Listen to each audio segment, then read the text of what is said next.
أشهد أن لا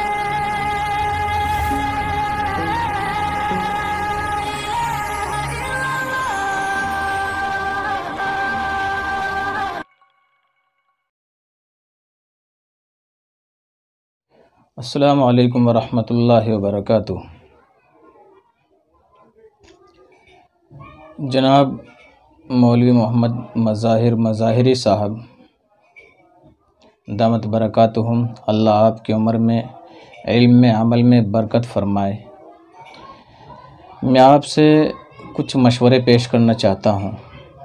آپ یہ نہ سمجھے کہ میں کسی کا دفاع کرنے کے لیے آپ سے کچھ بات کر رہا ہوں، میں ہرگز کسی کا دفاع نہیں کروں گا، البتہ کچھ باتوں کا آپ کو مشورہ پیش ضرور کروں گا۔ آپ کی باتوں کو میں نے انٹرنیٹ پر سنا، میں نے ان کو توجہ نہیں دینا چاہا، اگنور کرنا چاہا، نظر انداز کرنا چاہا، لیکن بعض مرتبہ جب کوئی محبانہ مشورہ پیش کرتا ہے تو اس سے بڑے فائدے انسان کو ملتے ہیں۔ مجھے آپ کی بات سن کر یہ شعر میرے یاد آ رہا تھا کہ کتنی آسانی سے مشہور کیا ہے خود کو میں نے اپنے سے بڑے شخص کو گالی دے کر۔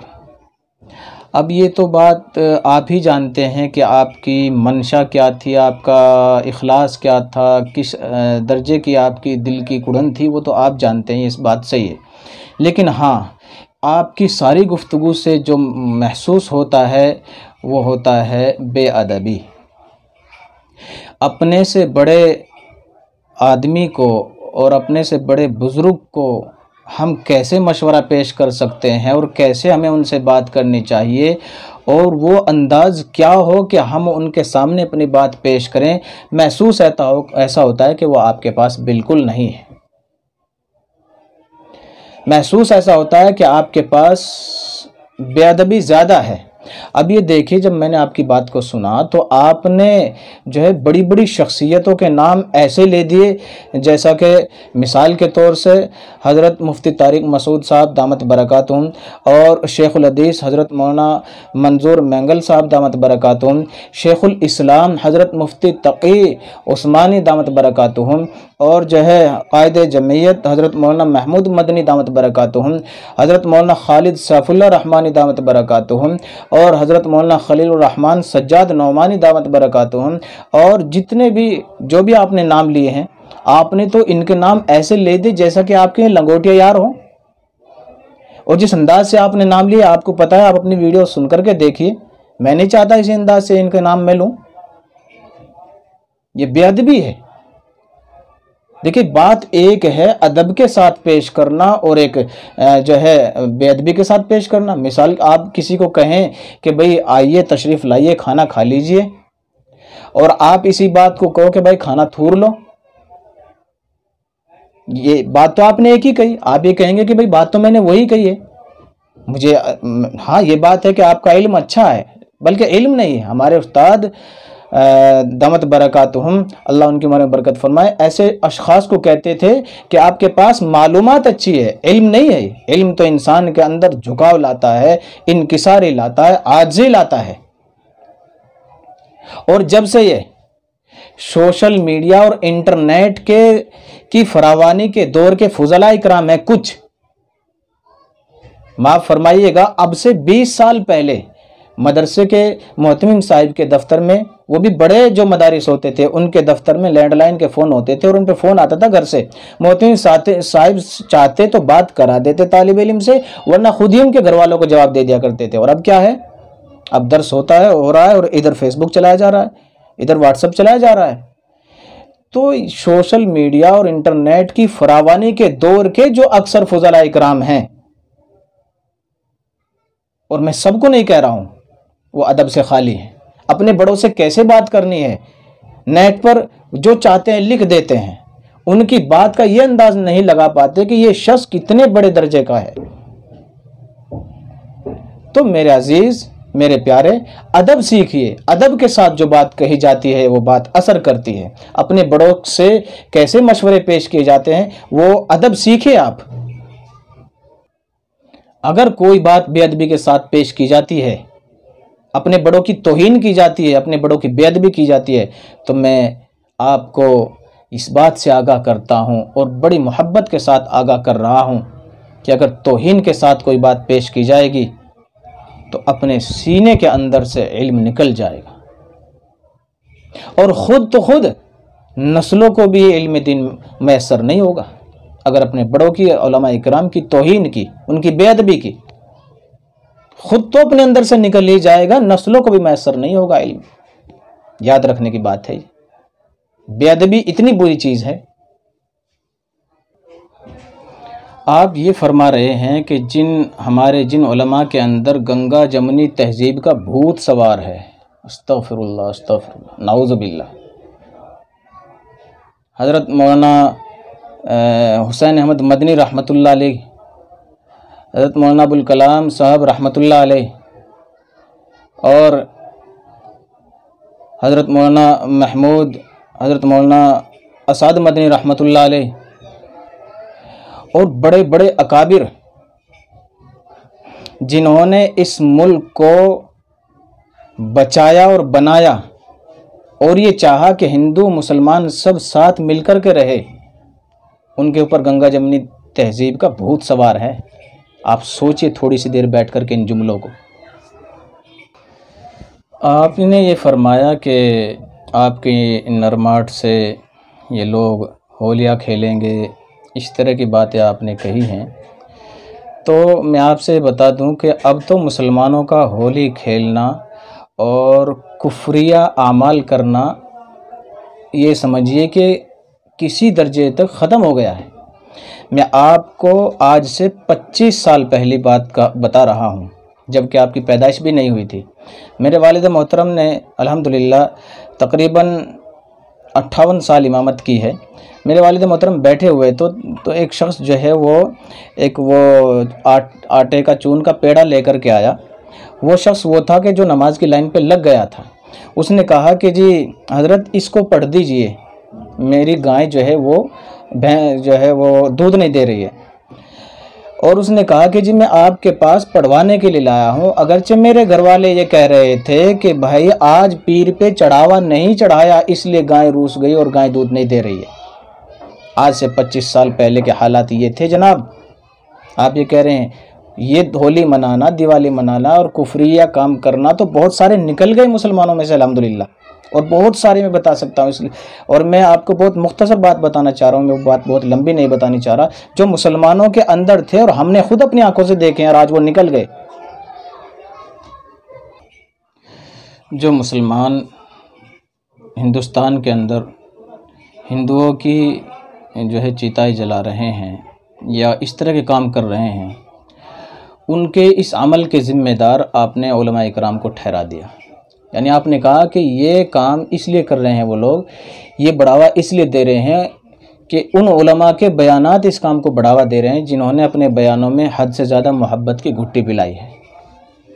استغفر اللہ استغفر اللہ۔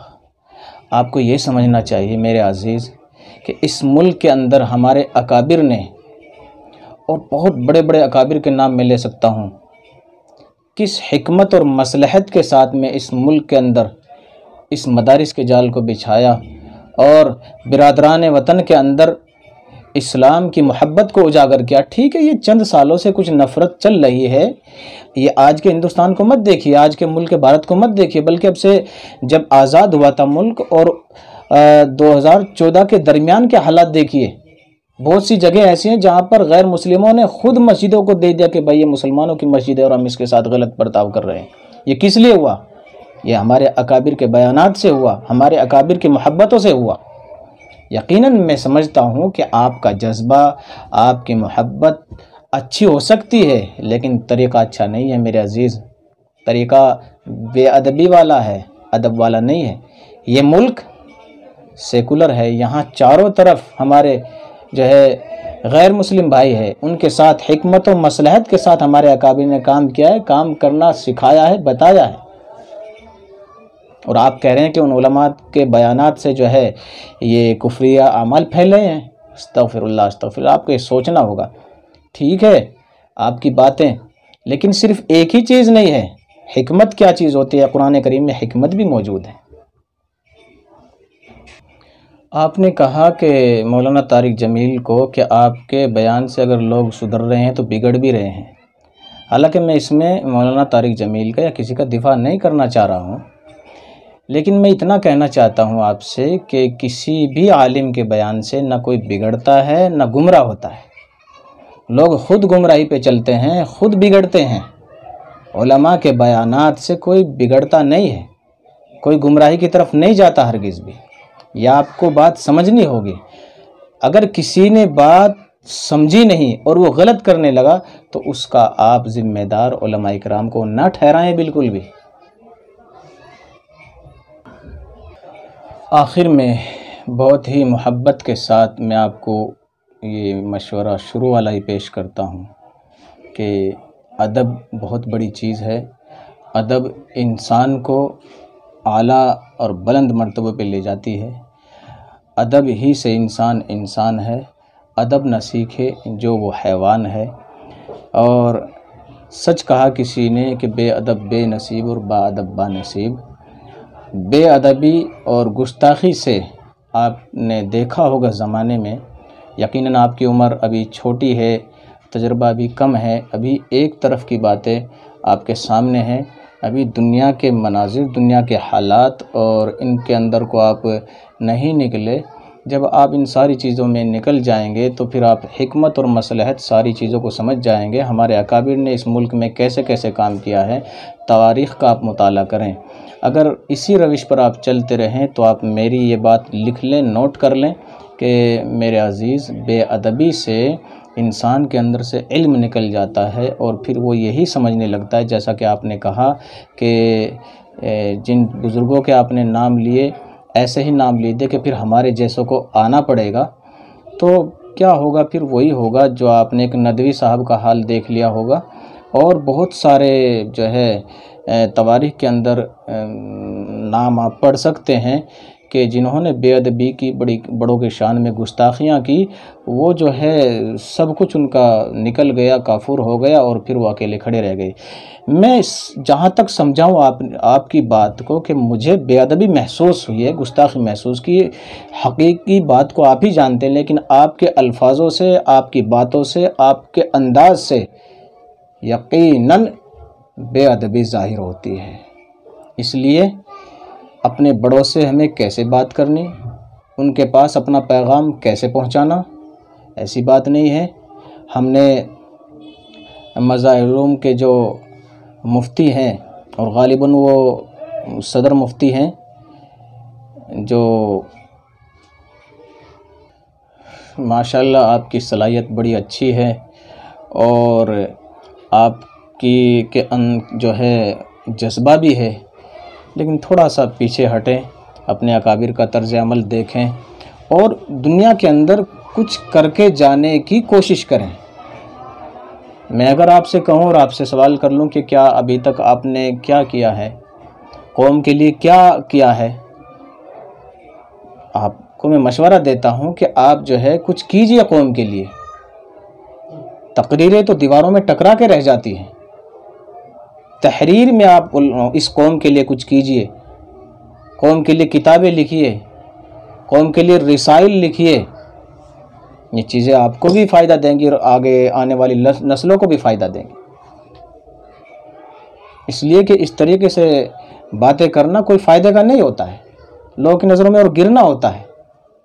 اس لیے آپ جو ہے، وہ کسی نے کہا نا کہ شکوائے ظلمت شب سے کہیں بہتر تھا اپنے حصے کی کوئی شمع جلاتے جاتے۔ تو اس لیے میرے عزیز، اپنے حصے کا کوئی کارنامہ ایسا کر کے جائیے کہ ہم دنیا سے چلے جائیں اور قبر میں جو ہے سکون کے ساتھ سوتے رہیں، اور دنیا کے اندر وہ کام جاری رہے اور آنے والی نسلیں اس سے فائدہ حاصل کرتے رہیں۔